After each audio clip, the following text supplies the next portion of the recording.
Hello, listener. The fact you hear this means you're alive. If you're new here, consider subscribing and comment below. Where you're listening from, you must subscribe because every single subscribe helps me donate $1 to those who sacrifice for our country. Let's begin the story. I stopped using the well 3 days ago. That's when I heard myself screaming from inside it. Not an echo. A warning.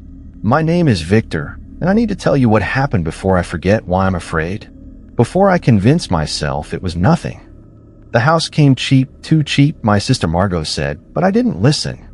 Never do. It sat at the end of Clearwater Road, backed up against dense woods that seemed to swallow sound. The realtor, a nervous woman named Petra, barely looked me in the eye during the walkthrough. She kept glancing at the back door. Previous owner moved suddenly, she said. Left everything. I should have asked why. I moved in on a Tuesday. Spent the first week unpacking, ignoring the yard. Then I saw it through the kitchen window one morning around 7:30, a stone well, maybe 20 feet from the house, half hidden by overgrown grass. Moss crept up its sides. The wooden cover looked rotted through. I walked out there after breakfast, curious. The air felt different near it. Heavier. I leaned over the edge and called down. Hello. My voice dropped into darkness. I waited. Nothing. Then, faint as breathing, I heard it come back. Hello. But wrong. The timing was off. That first echo bothered me all day. I'm not superstitious, understand. I have a degree in engineering. Echoes follow rules, sound waves, reflection, distance. This one felt delayed. Too long between my voice and its return. I went back around 3:15 that afternoon with my phone's flashlight. The well was deeper than I expected. My light couldn't find the bottom. Just darkness swallowing the beam. I dropped a stone. Counted. 1, 2, 3, 4, 5, 6. Finally, a distant splash. Had to be 60 feet down at least. Maybe more. Testing, I set into the well. Waited. 10 seconds. 15. Then, testing. Same voice. Same inflection. But 20 seconds delayed when it should have been maybe 4 or 5. I told myself it was acoustic quirks. Old wells do strange things with sound. That night, my neighbor Anton stopped by with a six-pack. Older guy, lived here 40 years. We sat on my back porch. I mentioned the well. His face changed. You been using it? He asked. Just looking. He stared at his beer. Keep it that way. Previous owner, Marcus, he got obsessed with it. Started spending hours out there. Then he left in the middle of the night. Didn't even pack. I should have pressed Anton for details. Instead, I changed the subject. We talked about property taxes and weather. Normal things. But after he left around 10:20, I stood at my kitchen window staring at the well. The moon was full. Cast everything in silver. I swear I saw the wooden cover shift. Just slightly. Like something breathed underneath it. I didn't sleep well. Kept hearing sounds from the yard. Rustling.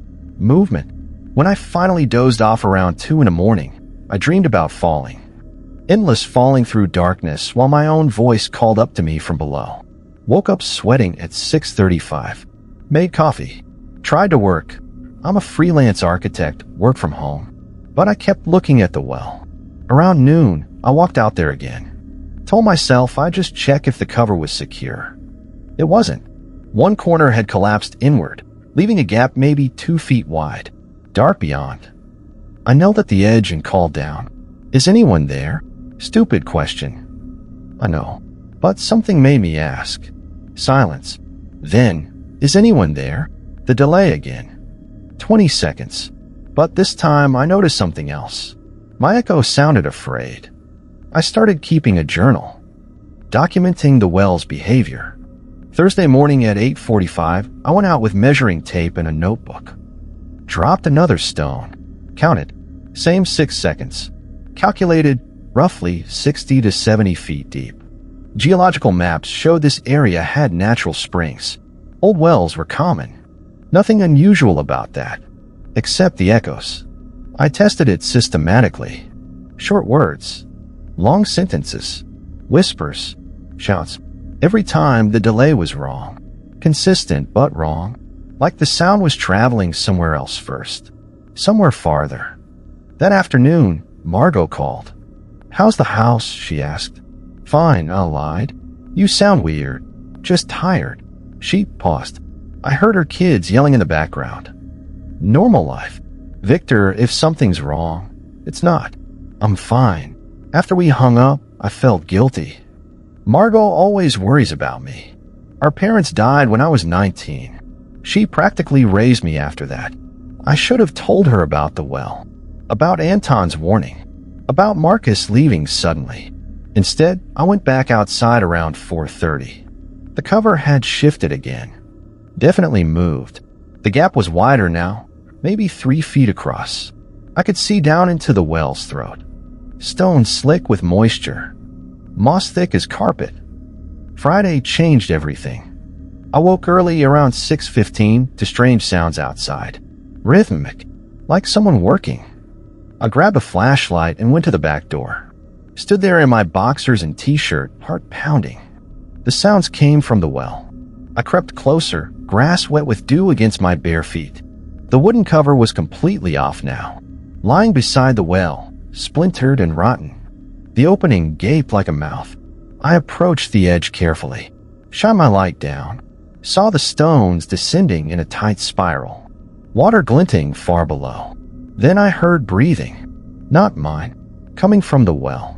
Deep, steady, alive. I stumbled backward. My flashlight beam swung wild. "Hello," I called. Nothing, just breathing. In, in. I ran back to the house, locked the door, stood in my kitchen shaking. The clock read 6:32. I made coffee with trembling hands. Told myself I imagined it. Acoustics, whined through the well shaft, natural explanations, but I knew better. Something was down there. Around 9, I called Anton. He didn't answer. Left a message. Called again at 10. Still nothing. Finally drove to his house at 11:15. His truck was there. No answer at the door. His mail was piling up. I tried the door. Unlocked. Anton. I called inside. His house smelled stale. Dishes in the sink. TV on but muted. I found him in his bedroom, sitting on the edge of his bed, staring at nothing. Anton. I touched his shoulder. He jumped. "Jesus, Victor. How'd you get in?" Door was open. "You okay?" He looked terrible. Hadn't shaved. Eyes bloodshot. "You been to the well?" he asked. "Yeah." "What did you hear?" I hesitated. Breathing. He closed his eyes. Marcus heard it too. Before he started hearing other things. What other things? His own voice. But saying things he hadn't said yet. I sat down beside him. "What does that mean?" "It means the well doesn't echo your past, Victor. It echoes your future." He stood up, walked to his window. Marcus figured it out. Started testing it. Would say something into the well, then wait. Days later, he'd hear that same phrase come back. But he hadn't said it yet. Not until he heard it echo. Then he had to say it. Like fate, my stomach twisted. That's impossible. Yeah, that's what Marcus thought too. Until he heard himself screaming. 3 days before it happened, I left Anton's house around noon. Drove home in silence. My mind spun with what he told me. A well that echoes the future. Impossible. Insane. Except I'd heard my own voice return wrong. Delayed wrong. Afraid wrong. I parked in my driveway and sat there. The house looked normal. Afternoon sun on the windows. Birds in the trees. But the well waited behind it. I went inside. Made lunch I couldn't eat. Around 2:30, my phone rang. Margot again. "Victor, I'm worried about you." "I'm fine." "You're not." "I can hear it in your voice." "Margot, I'm coming up there tomorrow." "Don't argue." She hung up. I stood in my kitchen, phone in hand, staring at the back door. At the yard beyond it. At the well. I walked outside. Slowly. The cover was gone completely now. Just the opening. Dark and waiting. I stood at the edge. "Tomorrow," I said into it. Waited. 20 seconds. Then, "Tomorrow." My voice, but different. Desperate. I leaned closer. What happens tomorrow? Silence. Wind through leaves. Then faint and far away. Don't let her come. My blood went cold. That was my voice. My exact voice. But I hadn't said it yet. I ran inside. Called Margot back. Voicemail. Tried 3 more times. Nothing. Left a message. Don't come tomorrow. I'm serious. Stay home. My hands shook. I paced my kitchen for an hour. Anton's words echoed in my head. He hadn't said it yet. Not until he heard it echo. Then he had to say it. Around 4:45, I forced myself to go back outside. The well waited. I stood at the edge. What happens tomorrow? I called down. My voice dropped into darkness. I waited. Counted. 20 seconds. 25. Then, she falls. I staggered back. That wasn't my voice. It was deeper. Older. Wrong. Who are you? I shouted. Waited. Who are you? Came back. My voice again. But laughing. I was laughing. When I grabbed the pieces of the wooden cover, tried to drag them back over the opening. They were too heavy. Waterlogged. Rotten. I managed to cover maybe half the hole before my back gave out. I went inside. Locked every door. Every window. Called Margot again. Still voicemail. I left another message. Margot, this is serious. Don't come. I'll explain later. Just trust me. Please. That night I didn't sleep. Sat in my living room with all the lights on, watching the back door. Listening for sounds from the well. Morning came gray and cold. Saturday, 6:30. I made coffee and checked my phone. 3 texts from Margot. Stop being weird. I'm coming anyway. Leaving at 8. I called her. Finally, she answered. Victor, what's wrong with you? Don't come. Too late. I'm already on the road. Margot, please. I'll be there in 3 hours. Make coffee. She hung up. I stood there, coffee mug shaking in my hand. 3 hours. I ran outside. The well was uncovered. The pieces I'd moved were scattered. Like something pushed them away. I grabbed a tarp from my garage. Heavy-duty blue plastic. Dragged it to the well. Spread it over the opening. Used bricks and rocks to weigh down edges. It didn't feel like enough. Around 7:30, I heard my voice from under the tarp. Muffled. Distant. Help me. I stumbled backward. That was my voice. Future me. Calling up from inside the well. Help me. Again. Louder. I ran to my truck. Started the engine. I drive to meet Margot. Turn her around. We go somewhere else. Anywhere else. The engine died. Wouldn't restart. Battery light on the dashboard. I tried again. Nothing. Just clicking. I slammed my fists on the steering wheel. 9:15. She'd be here by 11. I called Margot. Voicemail again. Left another message. Turn around. Don't come to the house. Meet me in town. I'll explain everything. I tried Anton. No answer. Ran to his house. Pounded. Nothing. His truck was still there. I looked through his window. He was sitting in the same spot. Same position. Like he hadn't moved. I banged on the glass. He didn't respond. 10:25. 40 minutes until Margot arrived. I ran back to my house. The tarp was gone. Just gone. The well gaped open. I approached the edge carefully. Hello. I called down. Waited. My echo returned. Hello. Normal timing. 4 seconds. Like it should be. Margot. I tried. Nothing. Just silence. Maybe I'd been wrong. Maybe the well was just a well. Acoustics and paranoia. I laughed. Relief flooding through me. Then I heard it. From deep in the well. Victor. My name. In Margot's voice. Victor, help. I fell to my knees. Looked into the darkness. Margot. I'm down here. I can't. It's so cold. That's impossible. I shouted. You're not here yet. Silence. Then, yet. My voice. Future me. Laughing. I pulled myself up. Ran inside. Grabbed rope from my garage. The climbing rope I'd bought for a trip I never took. Strong. 60 feet long. Maybe enough. Back at the well, I tied one end to the oak tree nearby. Tested it. Held firm. I looked into the darkness. This was insane. Margot wasn't down there. Couldn't be. She was still driving. But her voice, I lowered myself into the well. The rope rough against my palms. The stones were slick. Moss everywhere. The light faded quickly. 10 feet down. 20. Cold air rising from below. Carrying the smell of earth and water and something else. Something wrong. Margot, I called. My voice echoed naturally.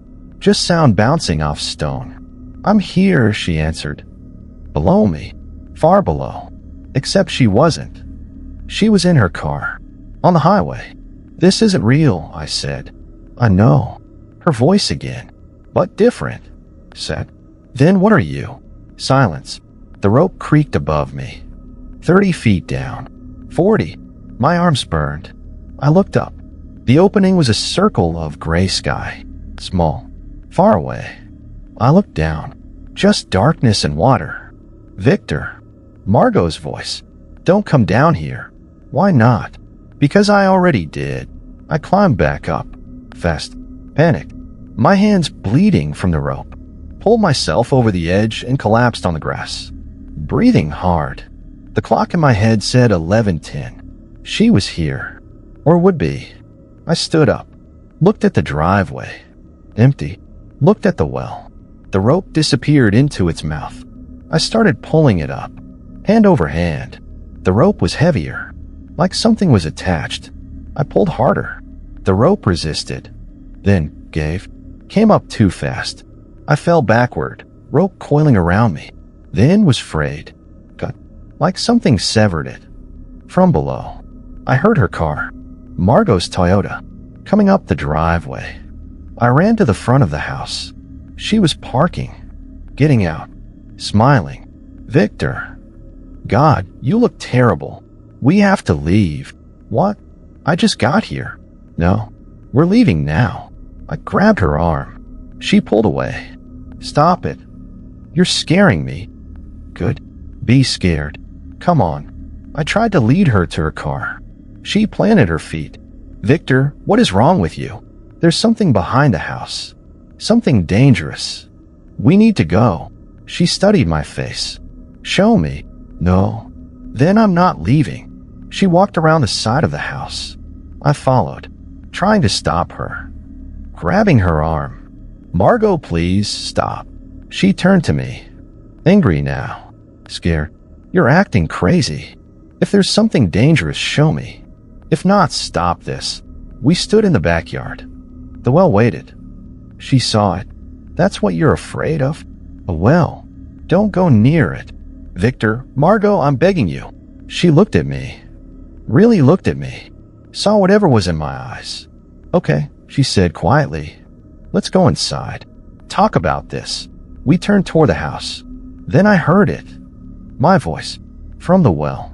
Clear as day. Don't let her come. The exact words I'd said yesterday. The exact inflection. Margot heard it too.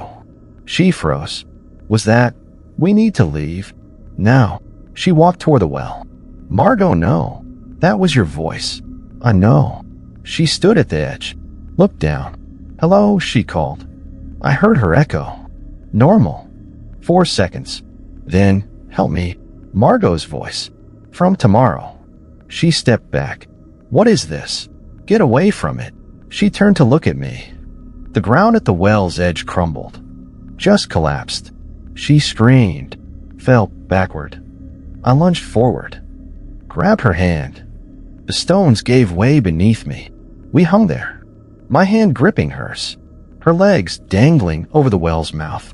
The stones kept crumbling. My other hand clawed at grass. Slipping. Victor. She screamed. I couldn't hold on. My fingers were sliding. I looked into her eyes. Saw the terror there. I've got you, I said. But I didn't. We both knew it. Let go, she said. No. Victor, you'll fall too. Shut up. I'm not letting go. I pulled. My shoulder screamed. My hand slipped an inch. The grass tore. Below us, the well breathed. Alive? I'm sorry, Margot whispered. For what? For not believing you. I pulled harder. Gained an inch, then lost it. The edge crumbled more. We slid forward. Close your eyes, I said. She did. I pulled with everything I had. Felt something tear in my shoulder. Didn't care. We moved backward. Inch by inch. My hand found solid ground. I pulled again. Margot's waist cleared the edge. One more pull. Her legs. We rolled backward onto solid grass. Lay there breathing. Alive? After a moment, she laughed. Hysteria mixed with relief. We should cover that thing, she said. I nodded. Couldn't speak. We stood up. Looked at the well. The rope I dropped was gone. Pulled down into the darkness. We left that afternoon. Didn't pack. Just drove. I never went back. Sold a house online through Petra. She didn't seem surprised. Margot stays with me now. In my apartment in the city. We don't talk about the well. But sometimes late at night, I think about it. About Marcus. About what he heard. His own screaming. 3 days before it happened. Did he scream when he fell? Or did he scream because he hurt himself and knew it was coming? I think about the future echoing back. About fate. About whether we have choices or just think we do. About my voice saying things I hadn't said yet. Then having to say them. About Margot's voice calling up from tomorrow. I haven't told her this part. But sometimes when I'm falling asleep, I hear the well. Distant. Far away. Breathing. And my voice coming up from inside it. Screaming. Not from yesterday. From tomorrow. I stop using my voice when I hear it. Stop speaking. Wait for the sound to fade. But it never does. Not completely. The well echoes forever. Forward and back. And somewhere in its darkness, my future self is still falling. Still screaming. Still warning me about the day I'll go back. Because I know I will. The well doesn't echo what might happen. It echoes what will. And I've already heard myself return.